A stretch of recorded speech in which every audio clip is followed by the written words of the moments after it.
વિદ્યાર્થી મિત્રો, ધોરણ 10 પ્રકરણ 6 ત્રિકોણ વિશે આજે આપણે શીખવું છે. અગાઉના ધોરણોમાં તમે ત્રિકોણ વિશેનો ખ્યાલ મેળવેલ છે. ત્રિકોણના પ્રકાર વિશે પણ જાણો છો. ધોરણ 9 માં આપણે ત્રિકોણનો એકરૂપતાનો ખ્યાલ પણ મેળવેલો છે. આ પ્રકરણમાં આપણે ત્રિકોણનો સમરૂપતાનો ખ્યાલ મેળવવાનો છે. સૌપ્રથમ આપણે ધોરણ 9 માં શીખેલી કેટલીક બાબતોને યાદ કરી લઈએ. ધોરણ 9 માં આપણે એવું શીખ્યા હતા કે એકરૂપ ત્રિકોણ કોને કહેવાય? તો ત્રિકોણના અનુરૂપ ખૂણા સમાન હોય અને અનુરૂપ બાજુઓ સમાન હોય, એટલે એમના માપ સરખા હોય તો એ બે ત્રિકોણો એકરૂપ ત્રિકોણ છે એવું આપણે જાણીએ છીએ. આપણે સૌપ્રથમ પ્રકરણ 6 ની વાત કરીએ ત્યારે એકરૂપ આકૃતિઓ અને સમરૂપ આકૃતિઓનો ખ્યાલ મેળવી લઈએ. સૌપ્રથમ એકરૂપ આકૃતિ કોને કહેવાય? જ્યારે આપણે બે આકૃતિઓને એકબીજા ઉપર ગોઠવીએ ત્યારે એ બંધ બેસતી આવી જાય. જુઓ, અહીંયા મારી પાસે આ બે લંબચોરસ છે. એક લંબચોરસની ઉપર બીજો લંબચોરસ જ્યારે મૂકીએ ત્યારે જુઓ બરાબર આ બંને આકૃતિઓ એકબીજા પર ગોઠવાઈ જાય છે. ગોઠવાઈ જાય છે ને બરાબર. જુઓ, એવી આ બંને ત્રિકોણ છે. બંને ત્રિકોણ જ્યારે એકબીજા ઉપર ગોઠવીએ ત્યારે બંને ત્રિકોણો બરાબર બંધ બેસતા ગોઠવાઈ જાય છે. આના પરથી આપણે એટલું કહી શકીએ કે બંનેના આકાર સરખા છે. ત્રિકોણ છે એટલે બંનેના આકાર સરખા છે અને એમના કદ પણ સરખા છે. આ બાજુનું માપ જેટલું છે એટલું જ આ બાજુનું માપ છે, આ બાજુનું જેટલું માપ છે એટલું જ આ બાજુનું માપ છે. એ જ પ્રમાણે આ બે બાજુઓ સરખી છે, એટલે કે કદ અને આકાર બંને સરખા છે. આમાં અને આ બંનેમાં કદ અને આકાર સરખા છે, એટલે આ એકરૂપ આકૃતિઓ છે. એકરૂપ આકૃતિની વ્યાખ્યા જે બે આકૃતિના કદ અને આકાર સમાન હોય એ બે આકૃતિઓ એકરૂપ આકૃતિઓ છે. આપણે ભણવું છે સમરૂપતા વિશે. આપણી પાસે બીજો નમૂનો છે. તમે જુઓ, આ આકૃતિની ઉપર અને મૂકવાનો પ્રયત્ન કરીએ ત્યારે બંધ બેસતું નથી આવતું.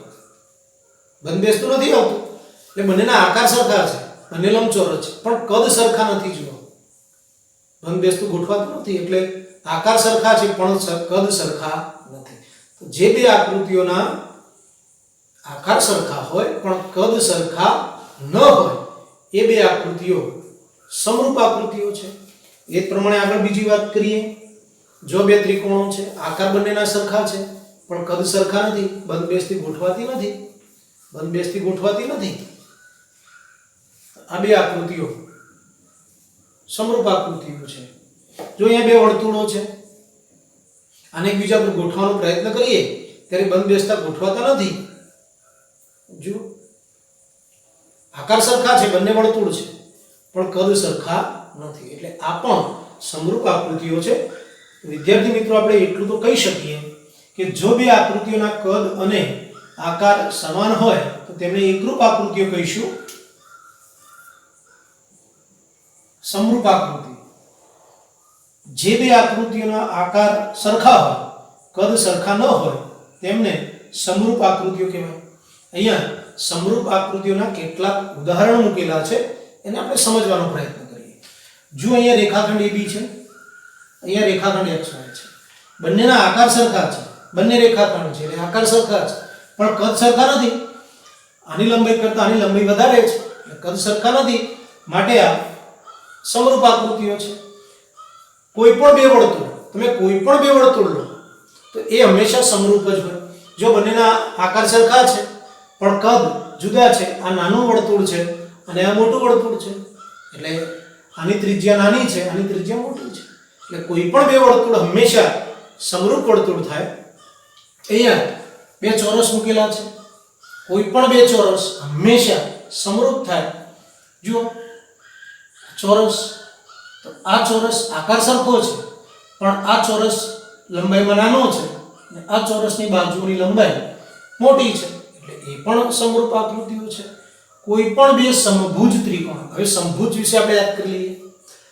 જે ત્રિકોણની ત્રણે ત્રણ બાજુ સરખી હોય એને સમભુજ કે સમકોણ સમબાજુ ત્રિકોણ કહેવાય, એને સમકોણ ત્રિકોણ પણ કહેવાય. સમભુજ એટલે જે ત્રિકોણની ત્રણેય બાજુઓના માપ સરખા હોય. તો આ ત્રિકોણની ત્રણે ત્રણ બાજુના માપ સરખા છે, આ ત્રિકોણની પણ ત્રણે ત્રણ બાજુના માપ સરખા છે, એટલે બંને સમભુજ ત્રિકોણ છે. પણ આ ત્રિકોણ અને આ ત્રિકોણનો આકાર સરખો છે, પણ કદમાં જુઓ આ આકૃતિ આ ત્રિકોણ નાનો છે, આ ત્રિકોણ મોટો છે.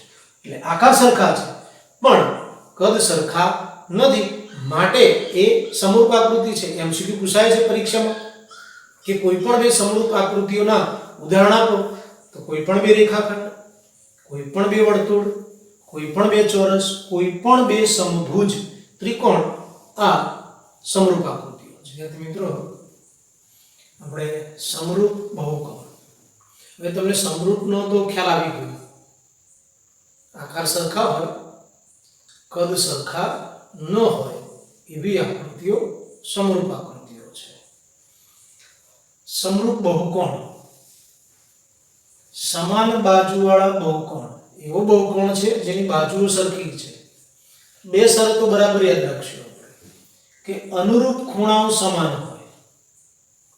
બે શરતોને બરાબર યાદ રાખશું તો આ વાતને આપણે સમજી જવાના. અનુરૂપ ખૂણાઓ સમાન હોય, અનુરૂપ બાજુઓનો ગુણોત્તર સમાન હોય. ગુણોત્તર સમાન હોય. થોડુંક આપણે રફકામ કરી લઈએ. દાખલા તરીકે બે ત્રિકોણ છે આપણી પાસે, આપણે અનુરૂપ શબ્દને સમજવો છે. આપણી પાસે બે ત્રિકોણ છે,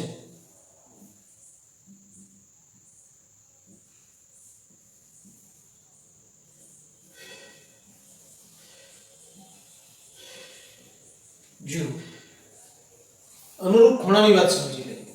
અહીંયા ખૂણા એનું માપ 50 છે, આ ત્રિકોણમાં ખૂણા x નું માપ 50 છે, તો એને અનુરૂપ ખૂણો x થયો. અહીંયા બંને સાઈડ વાળા છે એટલે b ને અનુરૂપ ખૂણો y થયો અને c ને અનુરૂપ ખૂણો z થયો. નવમાં આપણે શીખેલા છીએ. એટલે અનુરૂપ ખૂણા સમાન હોય, અનુરૂપ બાજુઓનો ગુણોત્તર સમાન હોય. બરાબર યાદ રાખવાનું છે, અનુરૂપ બાજુઓ સમાન નથી, અનુરૂપ બાજુઓનો ગુણોત્તર. હવે અનુરૂપ બાજુઓ આપણે અહીંયા AB ને અનુરૂપ બાજુ થશે XY, અનુરૂપ બાજુ AB ને અનુરૂપ બાજુ XY, આ BC છે એને અનુરૂપ બાજુ YZ, AC ને અનુરૂપ બાજુ XZ છે. અનુરૂપ બાજુઓનો ગુણોત્તર સમાન હોય. ગુણોત્તર એટલે આ બે અનુરૂપ બાજુઓ છે એનો ભાગાકાર કરીએ, આ બે અનુરૂપ બાજુનો ભાગાકાર કરીએ એનો જેટલો જવાબ આવે એટલો આ બે અનુરૂપ બાજુનો ભાગાકાર આવે. ગુણોત્તર એટલે ભાગાકાર, અને એટલો જ ભાગાકાર AC અને XZ નો કરતા આવે. એટલે અનુરૂપ બાજુઓનો ગુણોત્તર સમાન એટલે આ બે બાજુઓનો ભાગાકાર કરતા જે જવાબ મળે એ જવાબ આ બે બાજુનો ભાગાકાર કરતા મળે, એ જવાબ આ બે બાજુઓનો ભાગાકાર કરતા મળે. અનુરૂપ બાજુઓનો ગુણોત્તર સમાન હોય એ વાક્યને ટૂંકમાં આમ પણ યાદ રાખી શકાય કે અનુરૂપ બાજુઓ સમપ્રમાણમાં હોય. બાજુઓનો ગુણોત્તર સમાન હોય, અથવા એમ કેવું હોય તો અનુરૂપ બાજુઓ સમપ્રમાણમાં. સમપ્રમાણમાંનો મતલબ શું થાય કે આની સાપેક્ષે આ બાજુ જેટલી મોટી હોય એટલી જ આની સાપેક્ષે આ બાજુ મોટી હોય, એટલી સાપેક્ષે આની સાપેક્ષે આ બાજુ મોટી હોય. એટલે તમે બાજુઓનો ગુણોત્તર, બે અનુરૂપ બાજુઓનો ગુણોત્તર કહો કે અનુરૂપ બાજુઓ સમપ્રમાણમાં છે એમ કહો, બંને વાતો એક જ છે. આ વાતને આપણે અગાઉ જ્યારે મુદ્દો શીખીશું આપણે ત્યારે આ મુદ્દાને આપણે ફરી એકવાર યાદ કરી લઈશું. આગળ વધીએ આપણે. સ્વાધ્યાય 6.1 અહીંયા કેટલી ખાલી જગ્યાઓ આપી છે, વિકલ્પોમાંથી આપણે એને ભરવાની છે. બધા વર્તુળો ખાલી જગ્યા છે. હમણાં આપણે 3-4 ઉદાહરણો જોયા હતા કે કોઈ પણ બે વર્તુળ હંમેશા સમરૂપ જ હોય. ત્રિજ્યા સરખી છે એવો ઉલ્લેખ છે ને, એટલે કોઈ વર્તુળ નાનું હોય, કોઈ વર્તુળ મોટું હોય. આકાર સરખો છે પણ કદ સરખા નથી. એટલે બધા વર્તુળો સમરૂપ થશે. બધા ચોરસો, હમણાં ઉદાહરણ આપણે સમજીએ, બધા ચોરસો સમરૂપ છે, બધા ખાલી જગ્યા ત્રિકોણો સમરૂપ છે. તો સમબાજુ ત્રિકોણો, હમણાં આપણે આકૃતિ દોરી હતી, તો બધા સમબાજુ ત્રિકોણો સમરૂપ છે, કારણ કે આકાર સરખા છે, કદ સરખા નથી. જો પેલી ખાલી જગ્યા બે બહુકોણના અનુરૂપ ખૂણાઓ ખાલી જગ્યા હોય તો અહીંયા શીખ્યા આપણે અનુરૂપ ખૂણાઓ સમાન હોય, બહુકોણના અનુરૂપ ખૂણાઓ સમાન હોય. બીજું, તેમની અનુરૂપ બાજુઓ ખાલી જગ્યા હોય. અનુરૂપ બાજુ કેવી હોય તો બાજુઓનો ગુણોત્તર સમાન હોય, અને અનુરૂપ બાજુ કેવી હોય સમપ્રમાણમાં, એટલે આવશે અનુરૂપ બાજુઓ સમપ્રમાણમાં હોય તો તે બે બહુકોણો સમરૂપ છે. અહીંયા શીખ્યા છીએ આપણે વાત. બીજો પ્રશ્ન, નીચેની જોડીઓના બે જુદા જુદા ઉદાહરણ આપો. પહેલો પ્રશ્ન છે સમરૂપ આકૃતિઓની બે જોડી લખવાની છે. તો સમરૂપ આકૃતિ આપણે શીખ્યા, કોઈ પણ બે ચોરસો શીખ્યા ને, કોઈ પણ બે વર્તુળ, કોઈ પણ બે સમબાજુ ત્રિકોણ. ઘણા ઉદાહરણ જાણીએ છીએ કે કોઈ પણ બે વર્તુળો સમરૂપ ત્રિકોણો છે, સમરૂપ આકૃતિઓ છે. કોઈ પણ બે ચોરસ એ પણ સમરૂપ આકૃતિઓ છે. નીચેનો પ્રશ્ન છે સમરૂપ ન હોય તેવી આકૃતિ. હવે સમરૂપ ન હોય એવી આકૃતિ લખવાની, તો થોડુંક સમજી લઈએ આપણે. જુઓ, અહીંયા હું ચોરસ દોરું, અહીંયા હું સમબાજુ ચતુષ્કોણ દોરું. હવે આ ચોરસ છે, જો એની બધી બાજુ સરખી છે. સમબાજુ છે, એની પણ બધી બાજુઓ સરખી છે. તો સમરૂપ આકૃતિની શરત શું છે કે આકાર સરખા હોય, કદ સરખા ના હોય. તો ચોરસ અને સમબાજુ ચતુષ્કોણનો આકાર ક્યારેય સરખો ના હોય. કેમ ના હોય? તો ચોરસમાં બધા ખૂણા કાટખૂણા હોય, સમબાજુ ચતુષ્કોણમાં તો એવો કોઈ નિયમ છે નહીં. એટલે આ બે આકૃતિઓ સમરૂપ નથી. તો પહેલું ઉદાહરણ, એક ચોરસ એક સમબાજુ ચતુષ્કોણ, આ ક્યારેય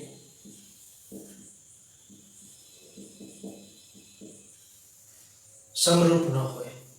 એ જ પ્રમાણે એક સમબાજુ ત્રિકોણ અને એક ગુરુકોણ ત્રિકોણ. જુઓ, સમબાજુ ત્રિકોણ દોરીએ, સમબાજુ ત્રિકોણ છે, એની બધી બાજુ સરખી છે.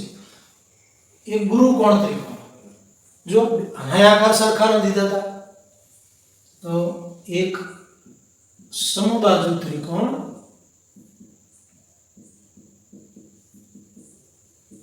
એક ગુરુકોણ ત્રિકોણ. હજુ તમે જાતે ઉદાહરણ કહી શકો. એક સમબાજુ ત્રિકોણ, એક કાટકોણ ત્રિકોણ.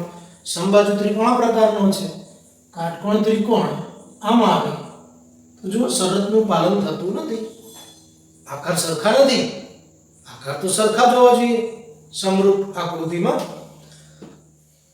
સ્વાધ્યાય 6.1 નો દાખલા નંબર 3, નીચેના ચતુષ્કોણો સમરૂપ છે કે નહીં તે જણાવો. વિદ્યાર્થી મિત્રો, સમરૂપનો તમને બરાબર ખ્યાલ આવી ગયો છે. આકાર સરખા હોય, કદ સરખા ન હોય. હવે અહીંયા બે આકૃતિઓ છે. એ બે આકૃતિઓમાં તમે આકૃતિ જોઈને પણ કહી શકો કે આના આકાર સરખા નથી. હવે આકાર સરખા નથી એ સમજવું છે આપણે. તો જુઓ, આ બે આકૃતિઓ છે આપણી પાસે. આ 1.5 છે, એને અનુરૂપ બાજુ AD એ 3 છે, એટલે આના કરતા ડબલ છે. અનુરૂપ બાજુનો ગુણોત્તર કરી જોઈએ, સમજીએ થોડુંક. અહીંયા PS એને અનુરૂપ બાજુ છે AD. અનુરૂપ ખૂણા સરખા હોય અને અનુરૂપ બાજુઓ સમપ્રમાણમાં હોય. તો પહેલા બાજુની વાત કરીએ. તો આ PS ને અનુરૂપ બાજુ AD છે. PS 1.5 છે, AD 3 છે. આનો પોઈન્ટ નીચે લાવીએ, પોઈન્ટ નીચે લાવીએ 3 છે, શું નીચે આવે 30 થાય, આનો ભાગાકાર કરીએ તો 1/2 આવે, મતલબ આના કરતા ડબલ છે, આ બેનો ભાગાકાર કરતા 1/2 જવાબ આવે છે. એ જ પ્રમાણે 1.5 છે, આ 3 છે, PQ અને AB નો ભાગાકાર કરશું, ગુણોત્તર કરશું, ત્યારે એ પણ 1/2 આવશે. QR અને BC નો ભાગાકાર પણ 1/2 આવશે. SR અને CD નો ભાગાકાર કરતા પણ 1/2 આવશે. એટલે અનુરૂપ બાજુઓ સમપ્રમાણમાં છે, અનુરૂપ બાજુઓ સમપ્રમાણમાં છે એટલે એમનો ગુણોત્તર દરેક વખતે સરખો મળે છે. પણ તમે જુઓ અનુરૂપ ખૂણા, P ને અનુરૂપ ખૂણો A છે, અનુરૂપ ખૂણા સરખા હોવા જોઈએ શરત પ્રમાણે, તો P ને અનુરૂપ ખૂણો A છે પણ એ તો કાટખૂણો છે, આ કાટખૂણો નથી. એ જ પ્રમાણે Q ને અનુરૂપ B છે, B કાટખૂણો છે, આ કાટખૂણો નથી, તો અનુરૂપ ખૂણા સરખા નથી, તો બે ચતુષ્કોણો સમરૂપ છે તેનો જવાબ આવશે ના. કેમ ના? તો વિગતે જવાબ લખીએ કે અનુરૂપ બાજુઓનો ગુણોત્તર સમાન છે પણ અનુરૂપ ખૂણા સમાન નથી. ના કેમ? તો અનુરૂપ બાજુઓનો ગુણોત્તર સમાન છે પણ અનુરૂપ ખૂણાઓ સમાન નથી. આપણે આ શરતને બરાબર યાદ રાખવાની છે કે અનુરૂપ ખૂણા સમાન થાય, અનુરૂપ બાજુઓનો ગુણોત્તર સમાન થાય તો એ સમરૂપ છે. આગળ વધીએ. ત્રિકોણોની સમરૂપતા, વાત આપણે એ જ ફરીથી કરવી છે અને આખા પ્રકરણનો જે સાર છે એ આમાં છે. તો બે ત્રિકોણો સમરૂપ છે એવું આપણે ક્યારે કહી શકીએ? તો અનુરૂપ ખૂણાઓ સમાન હોય, તેમની અનુરૂપ બાજુઓ સમપ્રમાણમાં હોય. આ બે શબ્દોને યાદ રાખજો, બાજુઓનો ગુણોત્તર સમાન કહો કે અનુરૂપ બાજુઓ સમપ્રમાણમાં છે, બે શબ્દો એક જ છે. ફરીથી બોલું, શરતો બે છે, અનુરૂપ ખૂણાઓ સમાન હોય, તેમની અનુરૂપ બાજુઓ સમપ્રમાણમાં હોય, તો એ બે ત્રિકોણો સમરૂપ છે એવું આપણે કહી શકીએ. કે અહીંયા પ્રશ્ન મૂક્યો છે ને કે ત્રિકોણ ABC અને ત્રિકોણ XYZ સમરૂપ છે એવું ક્યારે કહી શકાય? તો બંને શરતો આપણી પાસે છે. ચલો પહેલી શરત શું છે કે અનુરૂપ ખૂણાઓ સમાન હોય, અનુરૂપ ખૂણાઓ સમાન હોય, અનુરૂપ ખૂણાઓ સમાન હોય. અને બીજી શરત અનુરૂપ બાજુઓ સમપ્રમાણમાં હોય, તો એ બે ત્રિકોણો સમરૂપ છે એવું કહી શકીએ.